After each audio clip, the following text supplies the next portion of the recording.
एक बार फिर से स्वागत है आपका आपके अपने चैनल वीजे एजुट्यूअर पे। पिछले लेक्चर में हमने बात की थी कि राजस्थान में 1857 की क्रांति जब हुई थी तो उस समय राजस्थान में सैनिक छावनियां कितनी थी और क्या उनकी स्थिति थी। तो राजस्थान में उस समय 6 सैनिक छावनियां थी, हम ये जान चुके हैं उनके मुख्यालय के बारे में और उनमें जो रेजिमेंट थी उनके बारे में। आज हमको जानना है कि राजस्थान में 1857 की क्रांति किस तरह से शुरू हुई थी।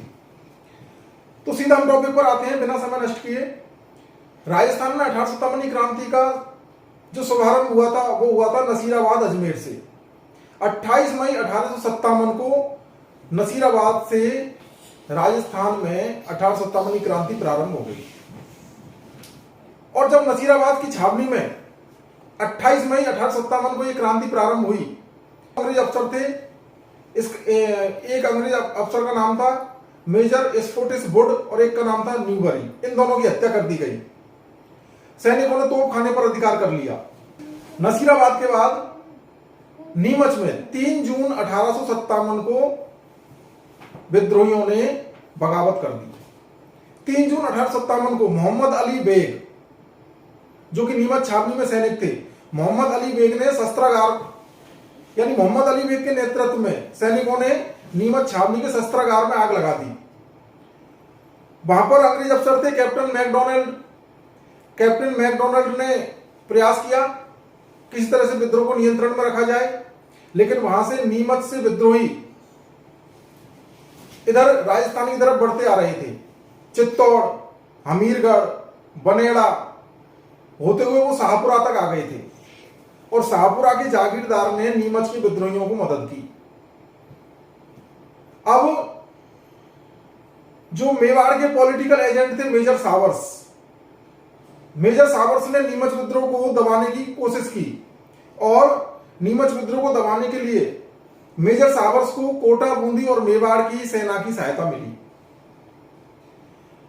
इसके बाद नीमच विद्रोह के बाद एरनपुरा, जो कि पाली में है, एरनपुरा छावनी, यहां पर 21 अगस्त 1857 को विद्रोह हुआ और एरनपुरा छावनी में विद्रोह जो किया था उस रेजिमेंट का नाम था जोधपुर लीजियन। यह आपको हम पहले ही बता चुके हैं कि जोधपुर लीजियन जो रेजिमेंट थी वो एरनपुरा छावनी में उसका वहीं वो रहती थी, वहीं उसका डेरा था।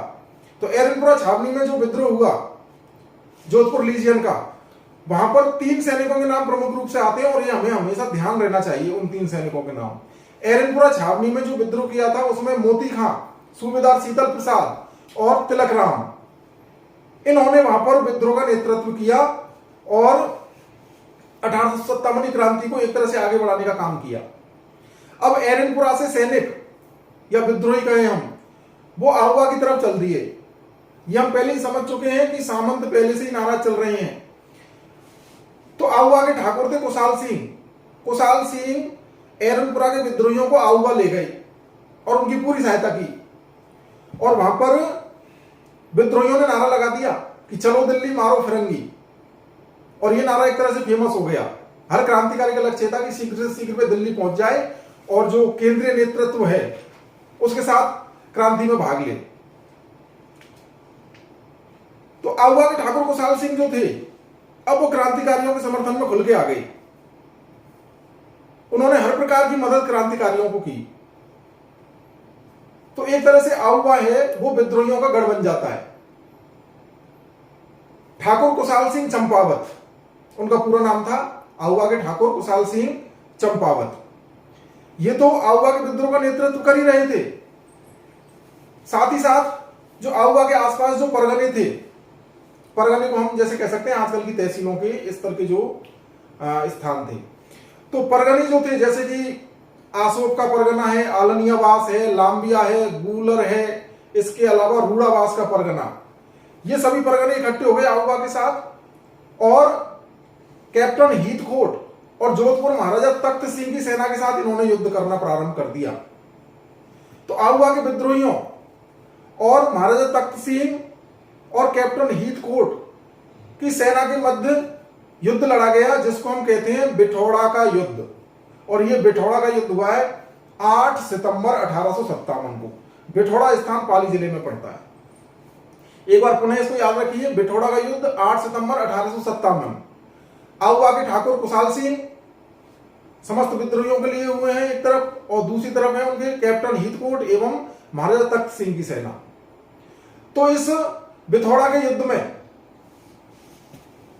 विद्रोहियों ने तख्त सिंह और हीथकोट की संयुक्त सेना को पराजित कर दिया। अब उसके बाद अंग्रेजों का तो यह लक्ष्य था कि क्रांति को शीघ्र से शीघ्र दबाया जाए, अन्यथा उनके उनका जो शासन है, व्यापार है, उनका जो यहां पर अस्तित्व है, उस पर ही खतरा नजर आ रहा था। तो इसी क्रम में 8 सितंबर के बाद 18 सितंबर 1857 को चेलावास का युद्ध लड़ा जाता है। और चेलावास के युद्ध में कौन है? एक तरफ आउवा के विद्रोही और दूसरी तरफ जो जोधपुर का पॉलिटिकल एजेंट है मैकमोसन के साथ में सेना है। तो मैकमोसन वर्सेज आउवा के विद्रोही, इनके मध्य में चेलावास का युद्ध लड़ा जाता है। कब लड़ा जाता है? 18 सितंबर 1857 को। अब इस चेलावास के युद्ध में जो मैकमोसन था पॉलिटिकल एजेंट, मैकमोसन के सिर को काट करके विद्रोही ले गए और आउवा के किले पे जाकर के टांग दिया। आज भी जब मारवाड़ की तरफ, पाली की तरफ जो होली के जो गीत है ना, उनमें आज भी ये गीत के रूप में इस घटना को याद किया जाता है। बड़ा ही मजेदार है।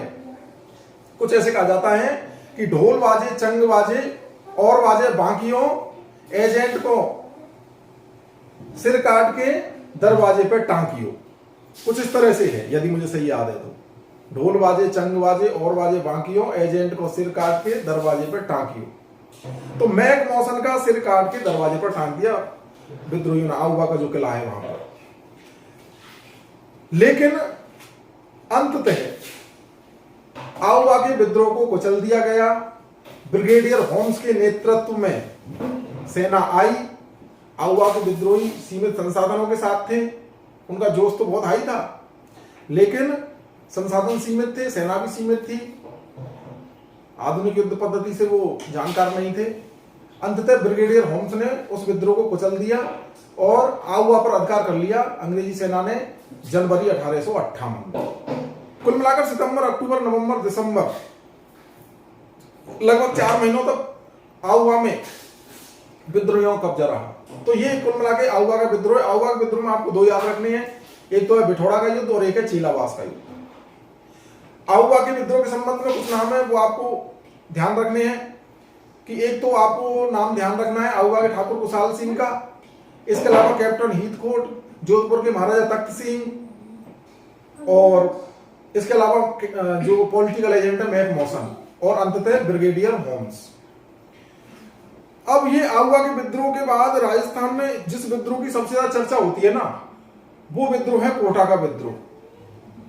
कोटा के विद्रोह के बारे में इतिहासकारों ने लिखा है कि राजस्थान में 1857 की क्रांति के दौरान सबसे सुनियोजित और सबसे सुनियंत्रित यदि कोई विद्रोह था तो वो कोटा का था।